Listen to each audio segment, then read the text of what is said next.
आज मेरा अभिनंदन समारोह है। मैं इसमें विश्वास नहीं रखता हूं, क्योंकि अभिनंदन तो उनको किया जाता है जो बनाते हैं, अभिनंदन उनको किया जाता है जो मालिक हैं। और इस लोकतंत्र में जनता मालिक होती है।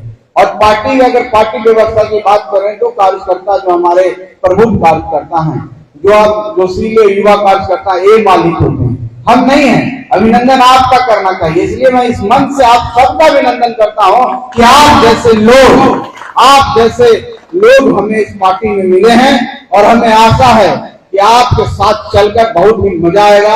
आपका जोश, आपकी जो ऊर्जा है, उस पार्टी को आगे बढ़ाने में पूरी तरह से कामयाब हम होंगे। आपके जोश और आपकी ऊर्जा का पर मुझे पूरा भरोसा है। मुझे अपने पर भरोसा नहीं है, मुझे आप पर भरोसा है। मैं अपने आप को सौभाग्यशाली मानता हूं कि मुझे आप जैसे लोग मिले हैं, आप जैसे साथी मिले हैं, आप जैसे सहयोगी मिले हैं। आज जिस पद पर मैं सुशोभित हूं, जिस पद को मैंने ग्रहण किया है, ये मेरे लिए कोई बड़ी बात नहीं है। मेरे लिए समझिए चुनौती है, क्योंकि जिनने पद को मुझे दिया है, जो विश्वास जिनके द्वारा मुझे प्राप्त हुआ है, आप सब जितने भी साथी हैं पार्टी के, और अपने आदरणीय नेता श्री जीतन राम मांझी जी, जो बिहार के मुख्यमंत्री का पद को उन्होंने सुशोभित किया है। एक ऐसे समाज से आकर के, गरीबी से लड़ करके, विपरीत परिस्थितियों में समुद्र की धारा को चीरते हुए, पहाड़ों का सीमा को चीरते हुए, राजनीतिक स्थिति पर जो शिखर जो होता है, जो बड़ा पद होता है, जो बिहार के मुख्यमंत्री बनने का उन्होंने जो गौरव हासिल किया है, ये अपने आप में एक मिसाल है साथियों। और उनके द्वारा दिया हुआ पद जो मुझे मिला है, मैं समझता हूं उन्होंने जो लकीर खींची है, जो उन्होंने जनता के लिए, जो जनता की, जो गरीब जनता के दिलों में जो बास, उनके दिल में बास करता है, हर गरीब के दिलों में वो भी बास करते हैं, वो भी रहते हैं। उनके द्वारा जो काम किया हुआ, जिस दिमागों से गरीबों की आवाज को उठाते हैं, उनके लिए संघर्ष करते हैं, आज भी जिस उम्र में वो हैं, आज भी जनता के लिए सोचते रहते हैं, उनकी बातों को उठाते रहते हैं, उनका मुझे पद ग्रहण करने का सौभाग्य प्राप्त हुआ है। मैं समझता हूं कि अगर मैं थोड़ा सा भी उनके अनुसार कर सका, उनके जितना कर सका, तो मेरे लिए बहुत गौरव की बात होगी भाई। और ये बिना आपके नहीं हो सकता है, इसलिए आपका सहयोग चाहिए हमें, आप सभी साथियों का सहयोग चाहिए।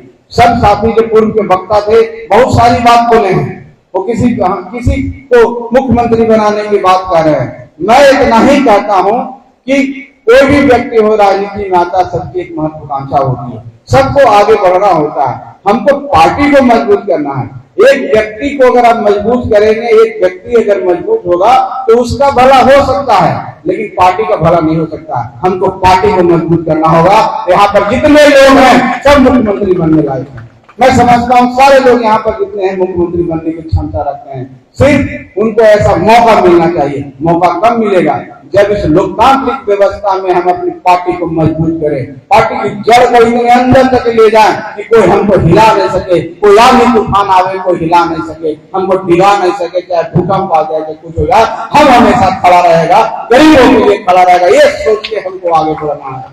हमको अपने कार्यकर्ताओं को सशक्त कर देना होगा, खास करके उन गरीब कार्यकर्ता को जो अभाव विहीन है, जो अभाव में जीते हैं, जो पटना नहीं आ सकते हैं। मुझे याद है कुशेश्वर स्थान की बातें, जब मैं चुनाव प्रचार में गया था, एक व्यक्ति ने मुझे बोला कि जब माननीय हमारे पूर्व अध्यक्ष जब मुख्यमंत्री हुआ करते थे, तो वहां के जितने बुजुर्ग थे पेपर खरीद के लोग आते थे। सोचिए कि बाजार जाने में उनको 10 किलोमीटर पैदल जाया करते थे, और पेपर ला करके उस गांव में जो पढ़ा लिखा बच्चा उसको खोज के लाते थे कि तुम पढ़ो। और सभी लोग किनारे बैठ करके सुनते थे क्या आज मांझी जी बोले हैं। तो कार्यकर्ताओं के दिल में मांझी जी बैठते हैं, और हमारे पास इतने समर्पित कार्यकर्ता हैं, लेकिन अफसोस है वो पटना नहीं आ सकते हैं। तो मैं युवा साथियों से बोलना चाहता हूँ, वहां करना चाहता हूँ, हम सबको उनके बीच में जाना होगा। वो इतना प्यार आपको देंगे, रूखी सूखी वो खिलाएंगे, आपको अमृत के समान लगेगा। मैं इस बात की गारंटी आपको देता हूँ, क्योंकि वो प्यार आपने देखा नहीं है।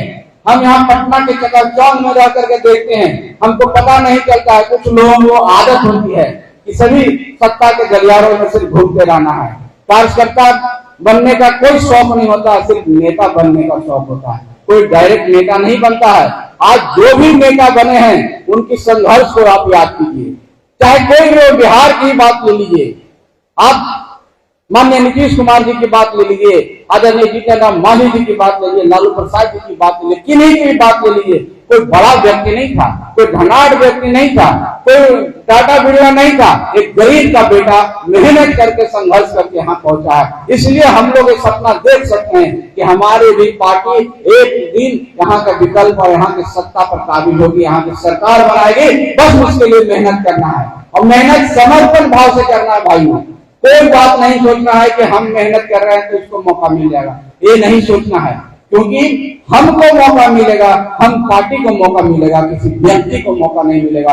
क्योंकि पार्टी जो संस्था है, उस संस्था से नाम जाना जाता है किसी व्यक्ति का, उस व्यक्ति से संस्था का नाम नहीं होनी चाहिए। आज बहुत बहुत धन्यवाद खास करके रविंद्र शास्त्री, अमानत हुसैन जी और उनकी पूरी टीम को, जो इस कार्यक्रम को सफल बनाने में अब अथक प्रयास किए हैं, जो रात दिन लग करके इसी तरह से कार्यक्रम हमारे सारे प्रकोष्ठ के भाइयों को करते रहना चाहिए, लोगों से जुड़ते रहना चाहिए, संवादहीनता नहीं होनी चाहिए, संवाद स्थापित होते रहना चाहिए, टू वे कम्युनिकेशन होते रहना चाहिए। जब तक आप संवाद स्थापित नहीं करेंगे, कार्यकर्ता के बीच में आप पैठ नहीं बना पाएंगे, परिवार नहीं बढ़ा सकेंगे, क्योंकि हम सब परिवार हैं और परिवार के मुखिया आप लोग हैं। तो आप मुखिया को हमेशा परिवार के साथ मिलजुल के रहना चाहिए। इसी तरह से कार्यक्रम करते रहिए, आगे बढ़ते रहिए, हम होंगे कामयाब, हम होंगे कामयाब। बहुत बहुत धन्यवाद आप सब ने मुझे लाइक समझाई सम्मान समारोह के लिए। जय हिंद। सदस्य प्रफुल्ल चंद्रा साहब मौजूद हैं और बिहार के कोने कोने से आए हुए सभी जुझारू साथी, समर्पित नेता, कार्यकर्ता जिनका नाम नहीं ले पाए हैं, माफी चाहता हूं। सभी को मैं हार्दिक दिल से बधाई देता हूं और धन्यवाद देता हूं। युवा की टीम काफी ईमानदारी से काम कर रहे हैं कुछ लगातार दिनों से, जिसका परिणाम है कि आज जो कार्यक्रम रखा गया, लोगों को सलाह था कि सर ये कार्यक्रम कर दीजिए, राष्ट्रीय अध्यक्ष जी का अभिनंदन समारोह कर दीजिए। तो हमने कहा ठीक है, आप लोगों को जब राय है तो करना ही चाहिए और बिहार में नहीं पूरे ब्लॉक स्तर पर ही होना चाहिए, जिला स्तर पर होना चाहिए। तो इन्होंने महत्वपूर्ण भूमिका निभाया युवा के साथियों ने, उसके लिए मैं विशेष रूप से तहे दिल से बधाई देता हूँ सब लोगों को। साथियों, हमारे हिंदुस्तानी युवा मोर्चा के जो संस्थापक है माननीय जीतन राम मांझी साहब, उनका एक सोच था, उन्होंने कुछ सोच करके जो है पार्टी का गठन किया और उनका कुछ सपना था कि जो देश के जो गरीब है उसको समाज के अंतिम पंक्ति में जो खड़े हैं उसको मुख्य धारा से जोड़ा जाए, उसको गरीबी के उत्थान के लिए किया जाए, काम किया जाए। हमारे साहब ने ऐसा नहीं है कि किसी जात पात में वो विश्वास रखते हैं, वो एक दलित नेता के रूप में मैं दिखता हूँ कि उनका नाम जो आता है कि मैं दलित नेता हूँ, लेकिन मैं इस बात को कभी नहीं मानता हूँ। चाहे वो किसी भी जाति के हो, किसी भी धर्म का हो, किसी भी मजहब का हो, कोई कास्ट हो, सबके लिए उन्होंने काम किया है। 34 को जो निर्णय है वो सभी समाज के लिए निर्णय लिए। अगर मान के चलिए 13 माह का वेतन दिया तो उसमें तो सिर्फ दलित के लोग नहीं है, सभी धर्म के लोग हैं, सभी मजहब के लोग हैं, अमीर है, गरीब है, तमाम लोगों को लाभ मिल रहा है। अगर उन्होंने मांग किया कि भाई जो है +2 तक BA तक के जो बच्चियों को अगर फ्री पढ़ाया जाए तो उसमें तमाम लोग हैं, गरीब अमीर है, जाति धर्म मायने नहीं रखता, हिंदू मुस्लिम चाहे वो किसी भी मजहब को हो, सभी लोग को लाभ दिया उन्होंने। तो हमारे नेता जो है सभी को लेकर चलते हैं, चाहे वो किसी धर्म को हो, किसी जात को हो, किसी मजहब को हो, एक मायने रखता है गरीब। उन्होंने जो नारा दिया है कि सबका इरादा नेक हो और भारत में गरीब एक हो, तो उनका जो संदेश है पूरे घर घर तक है और वो अपना सोच आज हमारे माननीय मंत्री महोदय को राष्ट्रीय अध्यक्ष बनाए हैं कि उनका सोच पे खड़ा हम लोग उतरे और हम लोग जो है बिहार में बूथ स्तर से संगठन खड़ा करें। अगर हम लोग के पास आज एक मंत्रालय है तो समझ लीजिए कि हम लोग का संगठन उसी स्तर से है, जिस स्तर से हम लोग को क्या कहें मजदूरी मिला हुआ है। तो हम लोग को और भी जिम्मेवारी बढ़ जाता है कि हम लोग जितना ईमानदारी से संगठन खड़ा करेंगे, बूथ पे मजबूत करेंगे, बूथ अध्यक्ष बनाएंगे, प्रखंड अध्यक्ष बनाएंगे, प्रखंड कमेटी बनाएंगे, जिला अध्यक्ष बनाएंगे, जिला के कमेटी बनाएंगे, तो कहीं न कहीं एक दिन ऐसा आएगा कि हमारे माननीय मंत्री महोदय बिहार के मुख्यमंत्री के कुर्सी पर होंगे। इसलिए हम लोग वो दिन दिखना चाहते हैं और ये तभी संभव है, ये भाषण देने से नहीं होगा। एक एक साथी को, एक एक कार्यकर्ता को बूथ स्तर पर मजबूती से लड़ाई लड़ना है और लोगों को अपने पक्ष में बताना है कि भाई हमने हमारे राष्ट्रीय अध्यक्ष मुख्यमंत्री थे, संस्थापक महोदय मुख्यमंत्री थे, तो 34 को जो निर्णय लिए थे सभी समाज के लिए थे, सभी लोगों के लिए थे। वही अगर हमारी सत्ता आती है तो उसी के लक्ष्य कदम पे चलेंगे। उनका जो सपना था हमारे माननीय साहब का, उसको हम लोग पूरा करेंगे। इसी के साथ मैं अपनी वाणी को समाप्त करता हूँ। जय जीताराम मांझी, जय डॉक्टर संतोष कुमार, जय हिंदुस्तानी अवाम मोर्चा। देखिए, आगे जो हमारे पार्टी हिंदुस्तान अवाम मोर्चा का सेकुलर का जो सोच विचारधारा है, हमारे बड़े भैया हमारे गार्जियन स्वरूप डॉक्टर संतोष कुमार सुमन सर का जो नेतृत्व, उनके नेतृत्व में पूरा पार्टी का विचारधारा को आगे बढ़ाना है।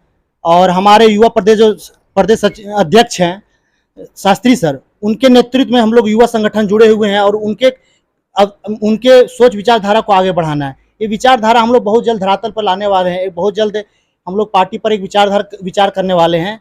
जो कोई भी गरीब हो, कोई भी गुरुआ हो, कोई भी पिछड़ा जाति का क्यों ना हो, कोई भी वर्ग क्यों ना हो, पिछड़ा हो, उसको उसकी समस्या को सुनना है, बेरोजगारी को सुनना है। एक विद्यार्थी घर से चल के आता है पटना तक और उसको आके बाहर में देखने वाला कोई नहीं होता है। उसका माता पिता एक गरीब घर से होता है, गरीब कहीं से कमा के उसको पैसा जुटाता है, पटना में पैसा पहुंचाता है कि बच्चा मेरा पढ़ लिख के आगे फ्यूचर में कुछ अपना लाइफ सेटल कर पाए।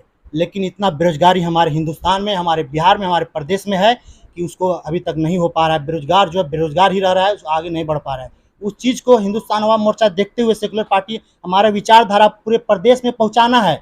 और पूरे प्रदेश में जब हमारे पार्टी फुल बहुमत के साथ सरकार में सत्ता में आएगी तो ये हमारे पूरे पार्टी का ये संकल्प है कि हर व्यक्ति को रोजगार मिलेगा, हर व्यक्ति को जो गरीबी है गरीबी दूर होगा, हर किसान को उसका सही दाम मिलेगा और हमारे प्रदेश हर एक जिस तरह दूसरे प्रदेश से आगे ऊपर उठे उसी तरह हमारा भी प्रदेश आगे उठेगा। युवाओं के लिए क्या खास है आपके पास एजेंडा जो युवाओं आपसे जुड़ सके? देखिए, सबसे पहले युवाओं के लिए जो एजेंडा है, युवा कोई भी युवा होता है वो सबसे पहले चाहता है कि सारे युवा पढ़ लिख के डिग्री लेके बैठे हुए हैं। वो चाहते हैं कि हम पढ़ लिख के कहीं सेटल हो जाएं, कहीं अपना माता पिता को जो सपना है उसको साकार कर पाएँ। उस साकार को देखते हुए वो हर कोई चाहता है कि हर कोई स्टूडेंट विद्यार्थी चाहता है कि हम अपना साकार को पूरा करें, अपना लक्ष्य को पूरा करें। उसको देखते हुए हिंदुस्तान अवाम मोर्चा सेकुलर ये सोच है, उनकी विचारधारा है ये कि ये पार्टी बहुत जल्दी धरातल पर एक एजेंडा हम लोग बनाए हुए हैं। हम लोग सारा संगठन मिलके, युवा संगठन मिलके हमारे प्रदेश राष्ट्रीय अध्यक्ष संतोष कुमार सुमन सर के नेतृत्व में कि एक ऐसा एजेंडा होगा, हम ऐसा ऐप लॉन्च करेंगे, ऐसा टोल फ्री नंबर लॉन्च करेंगे। हमारे संगठन के सभी साथी एक साथ रहेंगे। कोई भी पटना नहीं, पूरे प्रदेश की बात कर रहे हैं हम। अगर कोई प्रदेश में कोई समस्या होगा तो हमारे संगठन से, हमारे पार्टी से सुख दुख में हाजिर होगा और उसकी जहां तक होगा पूर्ति करेंगे, उसके साथ खड़ा रहेंगे।